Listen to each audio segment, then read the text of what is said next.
वालेकुम। वालेकुम अस्सलाम। कैसे हैं सर? ऐसा क्या लग रहा है सर वोटिंग आवाम को देख ਸਾਨੂੰ ਕੁਝ ਨਹੀਂ ਲੱਗ ਰਿਹਾ, ਲੱਗ ਤੇ ਉਹਨਾਂ ਨੂੰ ਰਿਹਾ ਜਿਹੜੇ ਰੋਣ ਡਏ ਨੇ ਔਰ ਉਹਨਾਂ ਨੂੰ ਬਹੁਤ ਕੁਝ ਲੱਗ ਰਿਹਾ ਹੈ। ਪਤਾ ਨਹੀਂ ਕੌਣ ਕੌਣ ਲੱਗ ਰਿਹਾ ਹੁਣ ਮੈਨੂੰ ਨਹੀਂ ਪਤਾ, ਲੇਕਿਨ ਮਤਲਬ ਗੱਲ ਕਰਨ ਦਾ ਹੈ ਕਿ ਇਨਸ਼ਾਅੱਲਾ ਉਹ ਪਾਕਜ਼ਾਤ ਜਿਹਦੇ ਨਾਲ ਹੁੰਦੀ ਹੈ ਨਾ ਹਮੇਸ਼ਾ ਉਹਦੇ ਤੇ ਰਹਿਮਤ ਹੀ ਹੁੰਦੀ ਹੈ, ਉਹਦੇ ਤੇ ਕਰਮ ਹੀ ਹੁੰਦਾ ਹੈ ਔਰ ਇਨਸ਼ਾਅੱਲਾ ਇਮਰਾਨ ਤੇ ਕਰਮ ਹੋਏਗਾ। ਇੱਕ ਨੇਕ ਆਦਮੀ ਹੈ, ਅੱਛਾ ਆਦਮੀ ਹੈ। ਮੈਂ ਇੱਕ ਚੀਜ਼ ਜ਼ਰੂਰ ਕਹਾਂਗਾ ਕਿ ਸਾਰੀ ਦੁਨੀਆ ਦੇ ਵਿੱਚ ਬੜੇ ਲੋਕ ਕਹਿੰਦੇ ਨੇ ਜੀ ਉਹ ਜਵਾਨੀ ਚੰਨ ਸੀ ਹੁਣ ਸੀ, ਉਹ ਭਾਈ ਤੌਬਾ ਦਾ ਦਰਵਾਜ਼ਾ ਤੇ ਕਬਰ ਦੀ ਕੰਧ ਤੱਕ ਖੁੱਲਿਆ ਰਹਿੰਦਾ ਹੈ।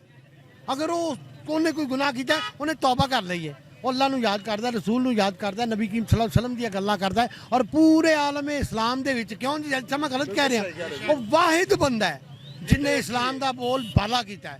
ਲੀਡਰ ਇੱਕੋ ਹੀ ਹੈ, ਬਾਕੀ ਤੇ ਜਿੰਨੇ ਆਏ ਨੇ ਸਾਰੇ ਹੁਕਮਰਾਨ ਆਏ ਨੇ या फीडर हैं ਜਾਂ ਜੋ ਵੀ ਕਹਿ ਲਓ ਤੁਸੀਂ।